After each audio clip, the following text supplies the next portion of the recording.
바다 건너 저편의 초록 불빛을 바라보는 남자가 있습니다. 화려한 파티를 열고 수백 명이 그의 집을 드나들지만 정작 그는 그 안에서 단 한 사람만을 기다리고 있었어요. 이건 돈으로 시간을 되돌리려 했던 한 남자의 이야기예요. 화려함 뒤에 숨겨진 것이 사실은 지독한 순정이었다는 걸 우리는 이야기가 끝날 때쯤에야 알게 되죠. 오늘의 책은 F. 스콧 피츠제럴드의 대표작 위대한 개츠비입니다. 이야기를 들려주는 사람은 닉 캐러웨이예요. 중서부 출신의 평범한 청년으로 뉴욕에서 채권 일을 시작하려고 롱아일랜드의 작은 마을로 이사를 오죠. 닉의 옆집엔 커다란 저택이 있었어요. 주인은 개츠비라는 남자. 밤마다 그 집에서는 음악과 웃음소리가 끊이지 않았지만 정작 개츠비를 직접 본 사람은 거의 없었죠. 닉에게는 사촌 데이지가 있었어요. 건너편 저택에서 남편 톰 뷰캐넌과 살고 있었죠. 부유하고 우아했지만 둘 사이엔 어딘가 서늘한 공기가 흘렀어요. 그날 저녁 닉은 알게 돼요. 톰에게 다른 여자가 있다는 걸. 데이지도 어렴풋이 눈치채고 있었지만 애써 모르는 척 웃어넘기고 있었죠. 톰의 정부는 머틀이라는 여인이었어요. 정비소를 운영하는 남편 윌슨과 함께 뉴욕으로 가는 길목의 잿빛 마을에서 살고 있었죠. 톰은 뉴욕의 작은 아파트까지 얻어 머틀과 미래를 즐겼어요.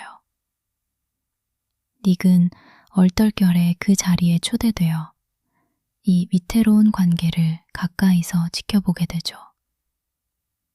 여름 내내 개츠비의 저택에서는 화려한 파티가 열렸어요. 누구도 초대받지 않았지만 누구나 들어갈 수 있었죠. 닉은 이번엔 정식으로 초대장을 받아요. 그날 밤 낯선 남자가 닉에게 다가와 말을 걸었어요. 그가 바로 개츠비였죠. 사람을 안심시키는 미소를 가진 그러나 어딘가 고독해 보이는 남자였어요. 사람들은 개츠비에 대해 온갖 소문을 속삭였어요. 독일 스파이였다는 둥, 사람을 죽인 적이 있다는 둥. 아무도 그의 진짜 과거를 알지 못했죠. 사실 개츠비의 본명은 제임스 게츠, 가난한 농부의 아들이었어요.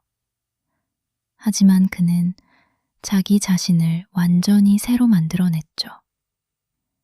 개츠비라는 부유하고 신비로운 인물로요. 젊은 시절 개츠비는 데이지를 사랑했어요. 하지만 가난한 그는 그녀와 함께할 자격이 없다고 느꼈고 전쟁터로 떠나 있는 동안 데이지는 톰과 결혼해버렸죠. 개츠비가 이 저택을 산 이유, 그 화려한 파티를 여는 이유, 전부 단 하나였어요. 강 건너 데이지가 언젠가 우연히 파티에 들르기를 바라면서요. 개츠비는 닉에게 부탁해요.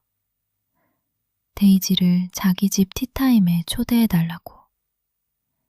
오랜 세월을 기다려온 재회가 마침내 다가오고 있었죠. 마침내 데이지가 찾아온 날, 개츠비는 소년처럼 긴장했어요.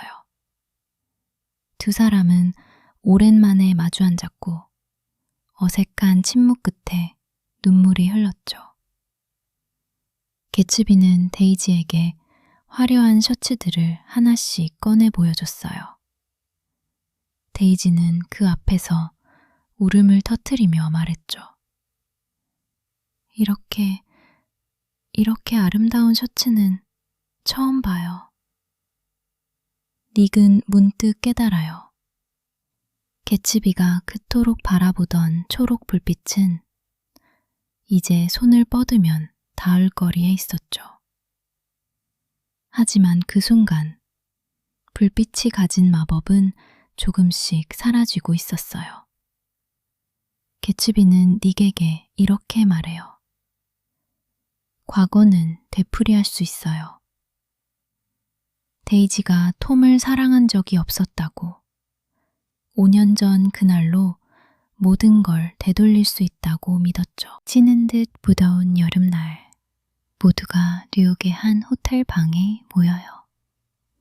개츠비, 데이지, 톰, 그리고 닉까지. 오랫동안 참아왔던 진실이 마침내 터져나올 참이었죠. 개츠비는 톰 앞에서 선언해요. 데이지는 당신을 사랑한 적이 없습니다. 처음부터 나를 사랑했어요. 방 안의 공기가 얼어붙었죠. 데이지는 흔들려요. 개츠비를 사랑한다고 말하려다 결국 이렇게 말하죠. 나는 당신도 사랑했었어요. 개츠비가 원하던 완벽한 대답은 아니었어요. 톰은 개츠비의 과거를 폭로해요. 밀주 사업으로 돈을 번 사람이라고. 개츠비가 그토록 지키려던 완벽한 이미지가 그 자리에서 조금씩 무너지기 시작했죠. 다툼 끝에 데이지는 개츠비의 차를 몰고 먼저 떠나요. 개츠비도 그 뒤를 따르죠.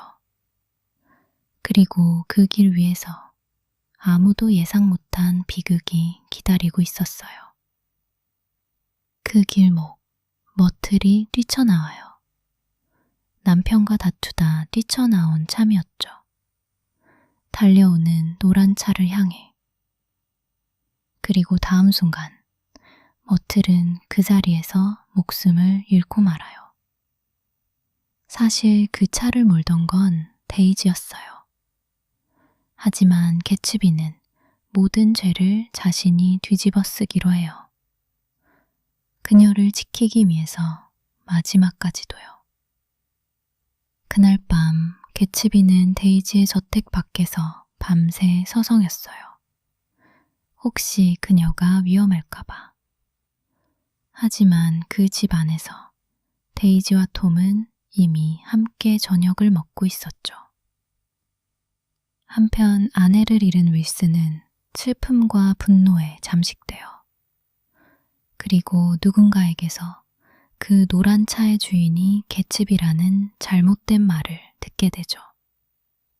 다음 날 오후, 개츠비는 오랜만에 수영장에 몸을 담가요. 여름 내내 한 번도 쓰지 않았던 그 수영장에서 그는 처음으로 조금 평온해 보였죠. 그때 윌슨이 총을 들고 저택으로 들어와요. 짧은 총성이 울리고 개츠비는 그 자리에서 숨을 거둬요. 그토록 기다리던 전화는 끝내 오지 않았죠. 그 많던 파티 손님들 중 개츠비의 장례식에 온 사람은 거의 없었어요. 데이지는 편지 한 통, 꽃 한 송이 보내지 않았죠. 빗속에 남은 건 몇 안 되는 조문객뿐이었어요.